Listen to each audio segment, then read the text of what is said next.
If you own an EV, there's a good chance you're shortening the life of your battery and you don't even realize it. And the crazy part is, most of the advice you hear online focuses on the wrong thing. After owning 8 EVs collectively and driving over 100,000 miles, we're going to break down what actually accelerates battery degradation. And later, we'll give you 6 simple tips that you can use to make your battery last longer than that tattoo you accidentally got from the Jersey Shore. But first, we need to debunk some battery myths. Who told you that?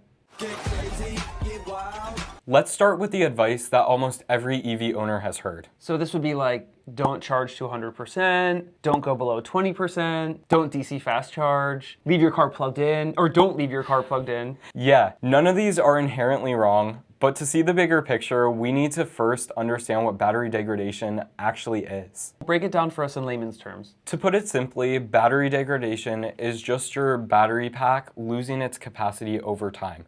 Now, this can happen through mechanical ways or chemical ways, but we're not going to do a deep dive on that right now. This happens to every EV no matter what you do. Even if you do everything perfectly, your battery will still degrade. So that means instead of focusing on preventing battery degradation entirely, we need to focus on slowing it down. And charging habits are only a part of the puzzle pieces here. Yeah. So what's the next piece? We're actually not going to go through each and every puzzle piece. We're just going to look at the bigger picture, the whole puzzle that the puzzle pieces make up.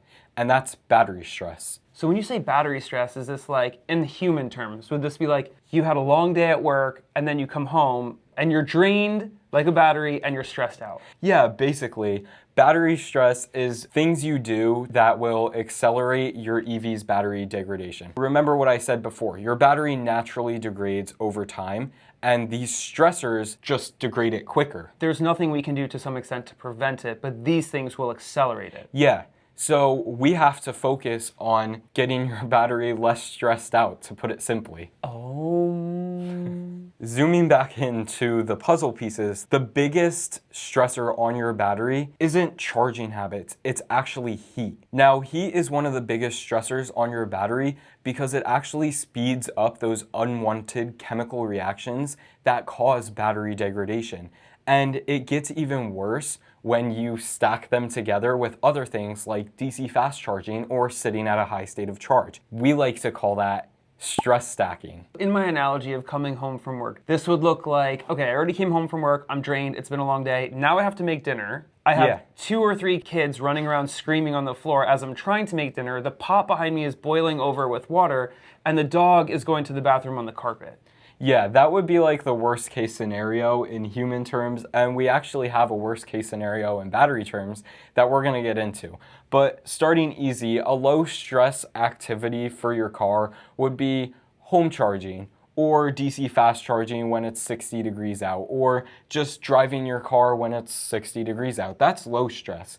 Now, medium stress would be adding another layer on top of that. So let's say you're DC fast charging, but you're driving on a road trip. So your battery is already warmed up to 80 to 90 degrees. That's 2 layers of stress. High stress would now be you're on a road trip, you've been driving, your battery's warmed up to 90 degrees, and you're DC fast charging, and it's 100 degrees out. So now you have 2 layers of heat and you're DC fast charging.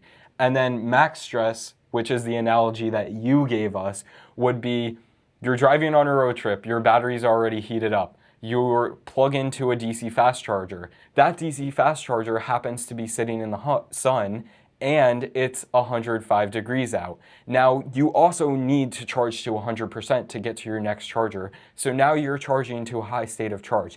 And you were stressed out about getting to this charger, so you forgot to precondition your battery. That would be the maximum stress that you could put on your EV's battery. So just like the human example, any one of these stressors by itself, say a high state of charge or DC fast charging, like any one of them by itself is kind of like me. Like I can handle making dinner and being drained from work, but it might be challenging for me to juggle all 5 of them. Yeah, it's the same thing with your battery. So that's the bad news. But before we can get into what you can do about it, here's the good news. Your EV is already doing most of the work for you. Every lithium-ion battery ever made has protections built in. What's special about your EV is it has a dedicated BMS or battery management system to protect you from battery degradation. In our analogy of coming home from work, cooking, making dinner for kids who are running around on the carpet screaming, having a dog going to the bathroom, and a pot of boiling water that's boiling over on the stove, are we talking about like a nanny that's orchestrating my kitchen and helping me with all this stuff? Yeah, basically, your battery management system, its main job isn't to maximize your range or charging speeds, it's to protect your battery from degradation. Just like the nanny is protecting you from your screaming kids by making dinner, your battery management system is handling battery stressors so that way you don't have to deal with the degradation. What's interesting is a lot of people have it backwards though. Like a lot of people think their BMS, they should be getting 250 kilowatts every time they go to a DC fast charger. Yeah, so that's the thing. A lot of people think that your battery management system, or when you plug in your car is trying to maximize that charging speed, but that's completely backwards. Your battery management system, your BMS, will happily throttle your charging speed if it means protecting the battery. Now, it also has other ways of doing this. So we talked about throttling your speed. There's also charging curves, so what speed your battery actually charges at based on what percentage it's at. There's thermal management, so cooling your battery or warming it up to keep it at the optimal temperature. There is maximum charging speed limits, so like my Chevy Bolt right outside, that one only charges at 50 kilowatts, and that's really slow, but it protects the battery, versus your old Tesla Model 3 would charge up to 250 kilowatts because it could handle that. It didn't really actually, because my battery degradation was so severe in that car, it actually rarely got to 250 or 240. And that's because it was trying to protect you from even more degradation. So interesting. So really the BMS's job is to be like Tesla or Hyundai or Kia or GM or Ford's best friend in protecting against a warranty claim for a new battery within 100,000 miles or something. Yeah. The last thing that your BMS does is preconditioning, or orchestrating preconditioning, I should say.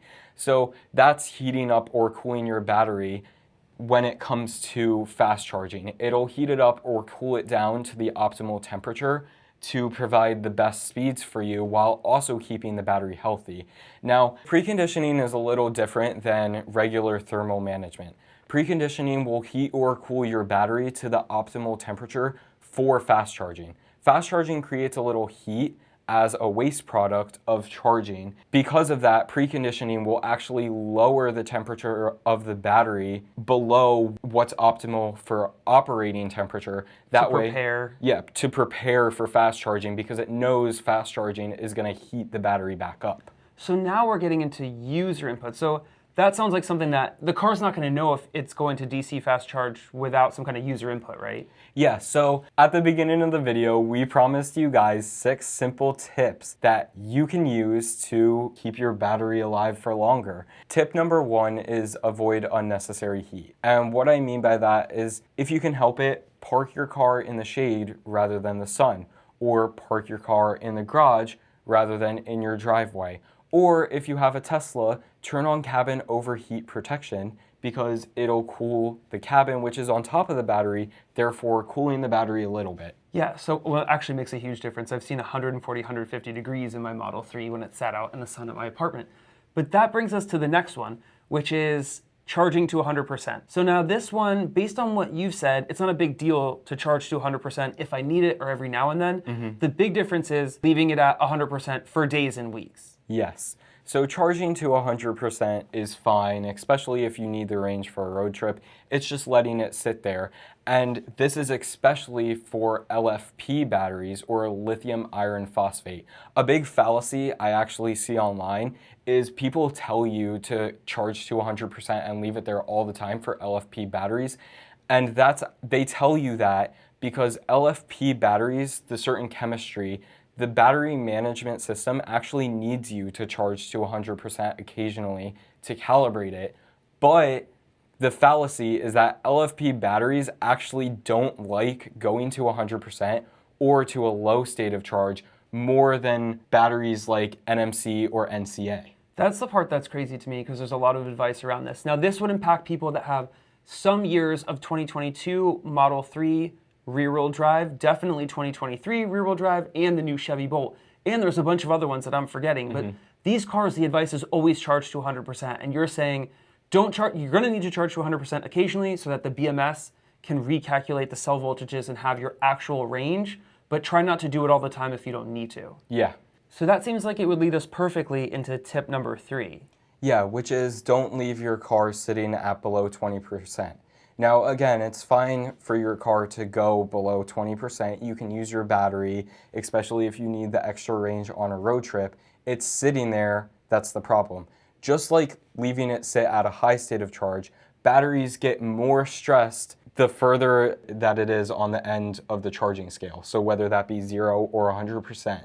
The closer you get to the edge, the more stress the battery gets. So it's not good to leave your car under 20%. And you kind of mentioned this previously, but is this still the same rules for LFP where it doesn't like being at this area? Yeah, LFP, you should just be even more careful because LFP really doesn't like sitting under 20%. So if you guys are at those extremes, let's say you're on a road trip, the best advice is to just use up that percentage as soon as possible to get you between 20 and 80%. Okay, so if you're at 5%, get above 20% as quick as you can, and if you're at 100, try to get below 80% as quick as you can. Yes, and that actually leads perfectly into tip number 4. You've kind of already said this indirectly, but it sounds like leave your car as close to the center line, which is about 50%. So again, what I said earlier is the closer you get to 0 or the closer you get to 100, the more stressed your battery is going to be and the quicker your battery is going to degrade. So the center line is going to be the least stressed where your battery is, and that's 50%. So if you have your car sitting in your driveway for a long time, you should charge it to 50% and then just leave it there. This one I get asked all the time from people that I refer to Tesla, and they didn't know why until you were researching for this video. Tesla's owner's manual always says to leave the car plugged in, so I always tell people to do that, and they're always like, why? I hate it. I noticed that it'll pull a couple kilowatts over the course of the week. What's the story with that? And should we do it or should we not do it? Yeah, so this is tip number 5, which is always leaving your car plugged in when you can. And that's because your battery management system is constantly trying to keep your battery at the perfect temperature. And to do that, it obviously needs to use power. Now, it's better to use your house's power because your car is plugged in, rather than using your battery's power, because it'll actually cycle your phantom cycle, I should say, because you'll only lose a couple percentage every day. But you will drain your battery by not leaving it plugged in. Okay, tip number 6. This is like the hottest topic that everybody likes to talk about and bash on. So tip number 6 is DC fast charging, or for Tesla's supercharging. Yeah, tip number 6 is don't obsess over not DC fast charging. And the reason why I say that is yes, DC fast charging will degrade your battery quicker than something like leaving your car at 100% or leaving your car sitting in the sun. But the reason I say don't obsess over it is because your BMS battery management system nanny is already taking care of most of the stressors for you. And if your car wasn't able to DC fast charge, if it couldn't handle it, there wouldn't be a DC fast charging port on it, and DC fast charging wouldn't exist. So don't stress about it. Don't worry about DC fast charging. Don't be like, oh, I have to level 2 every time I go on a road trip and spend 7 hours charging up my car because it's going to degrade my battery. Your car can handle it. Remember, every EV battery is going to degrade, and you're not trying to stop it, you're just trying to slow it down. So at the beginning of the video, you said that most people, most other channels and EV experts are focused on charging. You actually sound more like a psychologist, because what you're saying is, number one, the battery management system takes care of a lot of it. Yeah. Then the stuff that we're in control of, like making sure we're preconditioning, trying not to leave the car in the sun, leaving cabin overheat protection on if we can, all of these other things, they're kind of in our control. We need to manage those stressors. We need to be aware of them and manage them to the best of our ability that we can. Yeah, so charging is only one part of the puzzle, one puzzle piece, and battery stress is the whole puzzle put together. So you shouldn't worry about charging your EV all the time. Just make sure you're on top of those battery stressors and not stacking them together, and just have fun owning an EV. So if you liked this video and you found it useful, definitely hit the like and subscribe button below, and sign up for our newsletter that's in the description so you can get notified the minute our next video drops. We'll see you guys in the next one. God bless.